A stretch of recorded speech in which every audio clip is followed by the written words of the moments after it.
talking about Goku.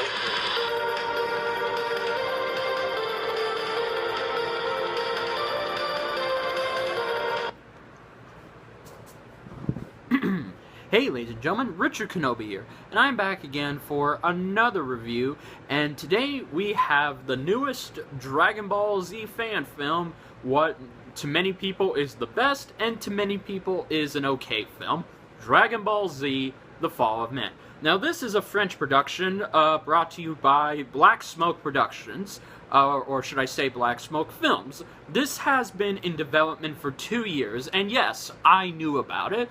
I, of course, was waiting for them to release this, and when I finally saw this this past weekend, I could not do a review of it because I was spending personal time with Mrs. Kenobi, and of course I just came over being sick, but I'm back again in all new reviews.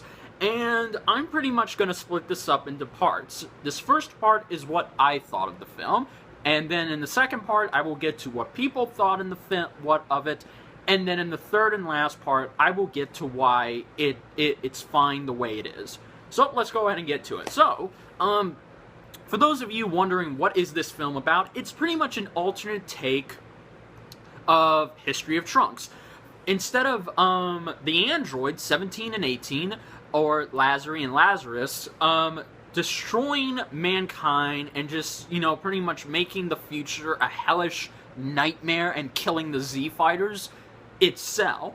And pretty much Cell, instead of when the androids did it, they were doing it because they were bored and because they were having fun with it.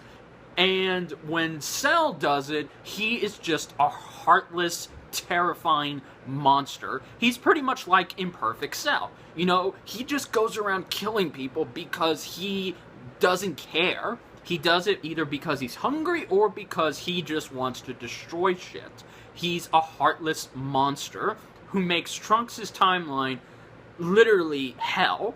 And the only 3 survivors, well, technically there are 5, but the only 3 that are doing anything about it is, of course, Trunks, his mother Bulma, and his grandfather. There is no Gohan, and all the Z fighters are dead, including Goku.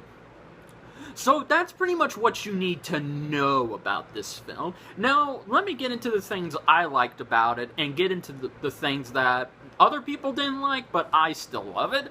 Now, what I loved about this film is the originality behind it. You know, the director clearly wanted to make this a simple, original story story of just having it be another History of Trunks, because History of Trunks is one of the most popular fan movies in the Dragon Ball series. You know, everyone loved History of Trunks, and I'm one of them.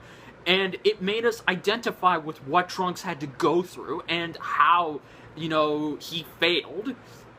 And I think why Light of Hope and this film took the direction it did, because Light of Hope is an adaptation of History of Trunks. This is a retelling, or an alternate take, so I like that there's some originality behind it, and it can stand on its own if you did take the Dragon Ball Z story out of it. Now, let me get to the actors. I loved Benjamin Hubert as Trunks. He looked, and okay, well, technically he didn't look like Trunks because he didn't have the purplish hair, but he had the emotion of the character, because that's a lot harder to pull off when you're pulling Dragon Ball Z into live action. It's easy to capture the look, the feel of the world and the environment, but it's hard to capture the characters, the essence, the spirit. You have to find some damn good actors to do that. And Benjamin Hubert is one of the great things about this film. You can definitely see Trunks, the character, inside of him, especially to the moment when, spoiler by the way, because Bulma dies, and that's what makes him go Super Saiyan, because in this world, Trunks is 17, but he still hasn't gone Super Saiyan, and he's been training and training his ass off. And he even goes to the hyperbolic time chamber to train, but he only is in there for a few months, not a year.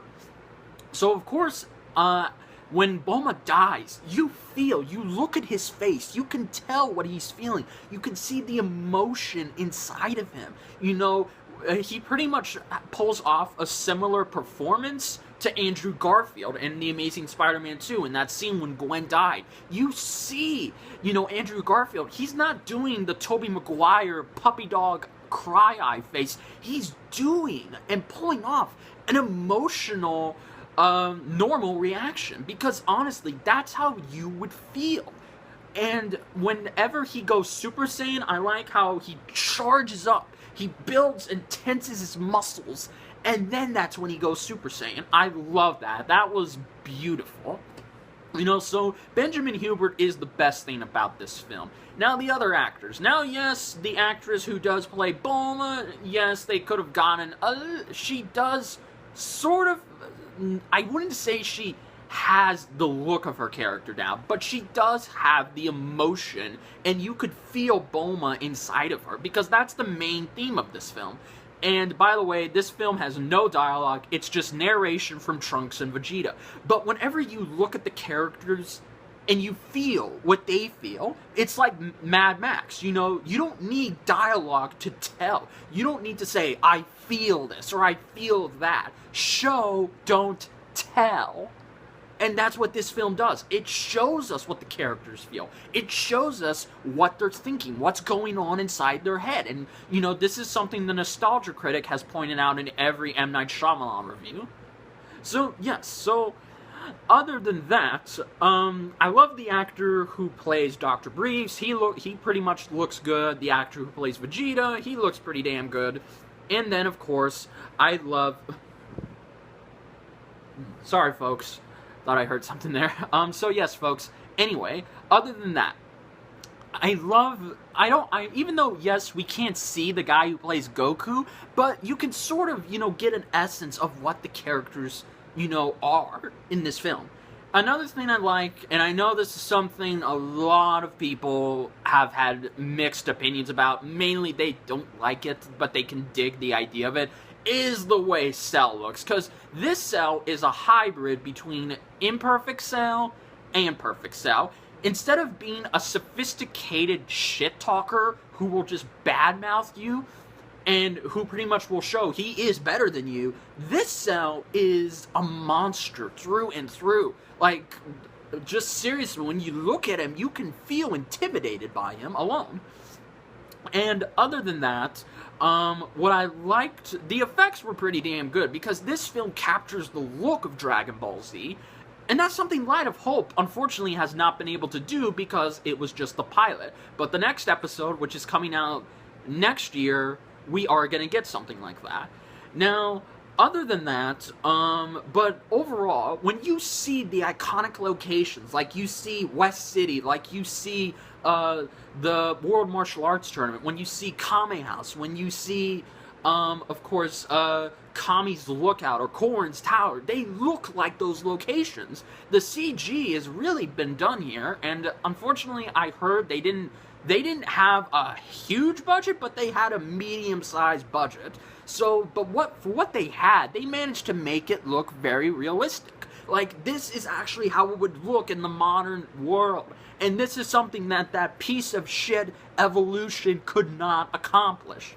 So yeah, other than that, what else did I like about it? I like the fight scene between Trunks and Cell. Now, again, I know a lot of people are gonna complain that, yes, the CGI is noticeable on Trunks and Cell, but a certain YouTuber pointed out that with the human limit, like when you see the human body with Trunks, you can tell, oh yeah, there's some CG. But when you look at Cell, it's hard to tell when it's CG and when it's real, because they actually combined a mix of the two, and they had two actors playing Cell to pretty much get him right. So that was really impressive.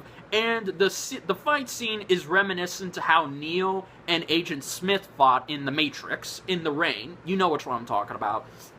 So yeah, of course I love that. And I love the fact that this film, yes, even though it has no dialogue, but I think that's what drives the film. And yes, that's going to be irritating to some people that you don't get to hear them talk, because this is Dragon Ball Z. they talk.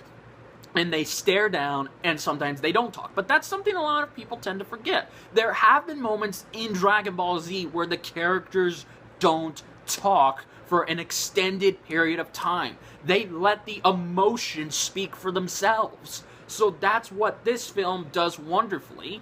And that's why, in my personal opinion, I like this better than Light of Hope. Because Light of Hope had the action and the look of Dragon Ball Z. And when I mean look, I mean the characters, not the environment. Because yes, the environment does look good, but we have yet to see what it's truly capable of. It's not on this scale, but I know that's what the director is going to improve. So props to him for that. But this film has the emotion and the look of Dragon Ball Z. And when I mean emotion, that's something that Light of Hope lacked, because you could tell those were the characters, but it was hard to hear that kind of dialogue, and everyone has admitted this, even the director himself. So with this film, when you look at these characters and you feel what they feel, you pretty much feel what they feel. You can tell what they're thinking. You can tell exactly what they're thinking about what's going to happen. There are many scenes where we see that. So, honestly, this film was an emotional roller coaster of a ride, and I liked how, for the first time, this kind of film was able to capture the emotion of Dragon Ball Z. And other than that, I pretty much said what I liked about it. You know, everything else is on point. Yes, there were some flaws here and there, but like everyone else, would I hold those flaws against this film? No, I would not hold it against it, because it tried, guys. This took 2 years, and Light of Hope was going on at the same time this was. But the reason these two are so different, even though, yes, they're both based off of one another, is something I will get to in part 3. Because in part 2 or part 3. So, yeah, guys, overall, I enjoyed this film. I really did. And I would watch it again and again. And yes, it's understandable that some people may not like this film, and that's fine. You're entitled to it. But don't be one of those YouTube commenters who just say, this film is bad, this film is awful, this film is worse than Dragon Ball Evolution. Don't do that. That is horrible. You know, but yeah, guys, join me in part 2 where I talk about what everybody doesn't like about this film. So, until then, guys, this is Richard Kenobi saying, may the Force be with you. Later, guys.